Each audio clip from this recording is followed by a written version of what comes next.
Where I want to start today is to acknowledge the lack of consistency that I possess when it comes to creating these videos.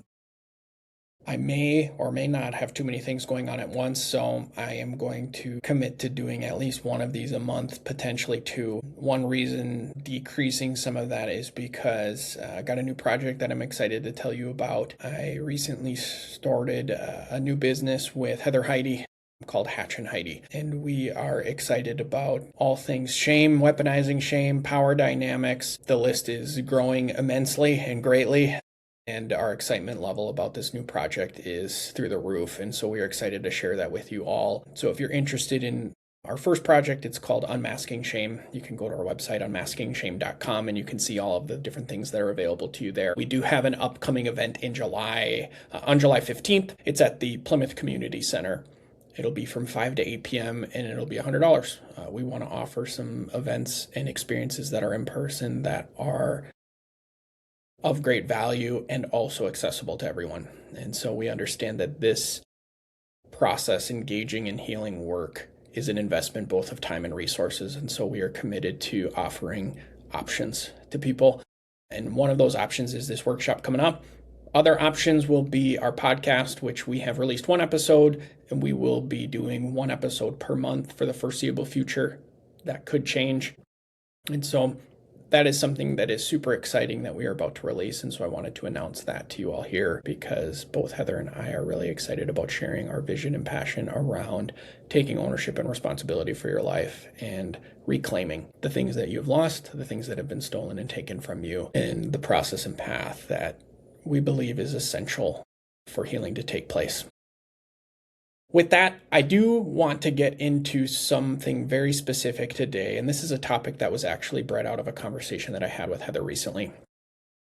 Both Heather and I have typical one-liners that we like to use in our work, things that hit home pretty intensely and things that can kind of disrupt individuals when they are finding themselves stuck. One of my favorite things to say in a session is that's convenient. I say that a lot. My clients may get sick of me saying that. However, I found that statement can maybe shake things up in real time. One that I hear from Heather a lot is that's wild. I have stolen that more times than I care to admit. And the list goes on and on. Recently, we were talking about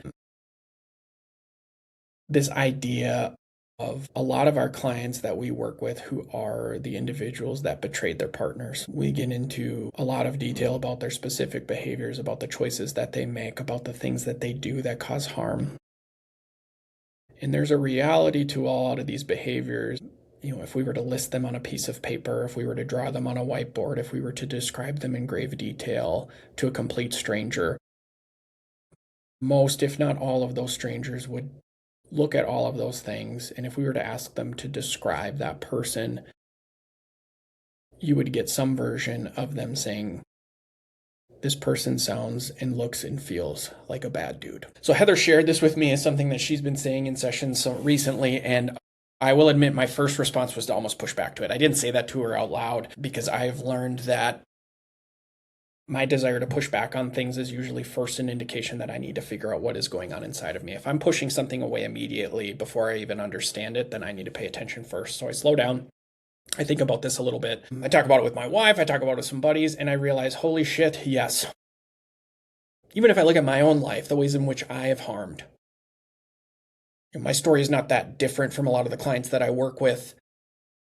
And it is a story of a bad dude. It is a story of somebody who does bad things, who hurts people, and even when caught, even when exposed, still prioritizes taking care of himself over caring for others. That is a bad dude. Full stop. Now, I admittedly refrain pretty consistently, I would say, from using words like bad and good to describe certain behaviors, kind of this moralistic tendency that maybe a lot of people operate with, good and bad, right and wrong. Because a lot of it is really subjective. However, there is something going on here because I can't deny how much Heather just saying that to me kind of stirred myself up, but also the more that I've leaned into this and embraced this idea of what if you were to own and describe yourself as a bad freaking dude, the level of freedom that could be possible if you were to own and claim that as a reality. Because again, if we were to look at your behaviors, if we were to take your behaviors and describe a list of values associated with those behaviors, it would be the bad guy in the movie. It would be the bad guy in the book. It would be the nemesis, the enemy, the guy that you're not rooting for. It's the guy that harms. And it's the guy that prioritizes himself over everybody else, including the people that he claims to love, including the people that he claims to be responsible for. Whether it's his kids, whether it's his spouse, whether it's his wife, whether it's his partner. It is the story of a bad frickin' dude who does things that hurt people in unimaginable ways. And so I was so pissed off this week because what I am experiencing is a whole heck of a lot of resistance to change, to really standing in the reality of the situation that a lot of my clients have created for themselves. A resistance to let go of the person that they've harmed changing for them, of standing in the reality that you've made this mess, man. You have created this reality. You have robbed, you've stolen, you've cheated. That's bad. Objectively, I think that is a bad thing to steal. Objectively, I think it is a bad thing to hurt somebody and lie about it. It's bad. Let's just own it. Let's simplify some things here so we can stand in your agency and you can change. Because kind of counter to this anger and rage is the hope and joy that I experience with a lot of my clients who have done such a significant job in owning their shit. They start to be able to celebrate and experience their victories in a whole new way that is so exciting, that's so intoxicating. But first, it starts with owning the bad. Looking in the mirror and not avoiding what you've been trying to avoid for so long. Not that shame that tells you, oh, you're just such a disappointment, you're such a disgrace. Yeah, you're disappointing people. People have higher expectations of you. People have high expectations of you. I have high expectations of you. I tell my clients this in the first meeting with them. My expectations are really high and I'm not going to lower them for you. I expect you to do great, difficult, tough, painful things because you're capable. You got yourself into this mess, you can get yourself out of it. And one step you may need to take is to look in the mirror and recognize a lot of the ways in which you've been operating have been bad. They've been mean. They've been nasty. Own it. Recognize it because it will force you to look at the harm that you've caused other people and not make it all about you.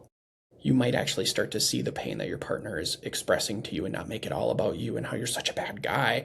But that bad guy hurt somebody and you might attune to them in a different way if you were to recognize, you know what, I was bad. Not, oh, I'm so bad and this poor me and this sad puppy. But I was a bad guy to you. I hurt you. And I'm so lucky that you are here telling me how you feel because that means you've somehow still stayed committed to me through all the bad shit that I've put you through. And maybe you'll be able to receive some of the gifts that you can't see right now, because you so desperately want your partner to change for you to make your life easier, when all you have done is made life hell and unimaginably difficult for the person that you have confessed your love to. So if this conversation pisses you off, good. I'm glad. I am actually encouraged by that. If it just goes in one ear out the other, that's fine too. But for those of you that are activated by this, for those of you that are maybe even curious about this, lean into it, explore it. There may be something there for you. I don't know if I'm right. I don't know if I am wrong. All I know is that this idea of owning that you're a bad guy sure as shit stirred something inside of me. And if it's going to stir something inside of you, pay attention to that. If it pisses you off, pay attention to that. Is that more about you or more about me? I'd be willing to put my money in one place and it ain't on me. However, I could be wrong. So be open. Don't hold it and cling to it tightly. Hold it kind of openly in your hands and maybe even try it on for size and just see what happens, and you might be surprised. But lean into this, man. Because I know that your partners that you've harmed, and if they're watching this video, they're the ones that have to reconcile with the fact that they're hearing that this person loves them, yet this person also harmed them in maybe the most painful way that they have ever experienced. That's really confusing. And one thing that I would make it a lot less confusing might be to recognize, or for you to recognize, that you're just a plain bad dude. That might actually help make sense of some of that pain. So wrestle with that today. Give me your feedback if you want to. Own the bad.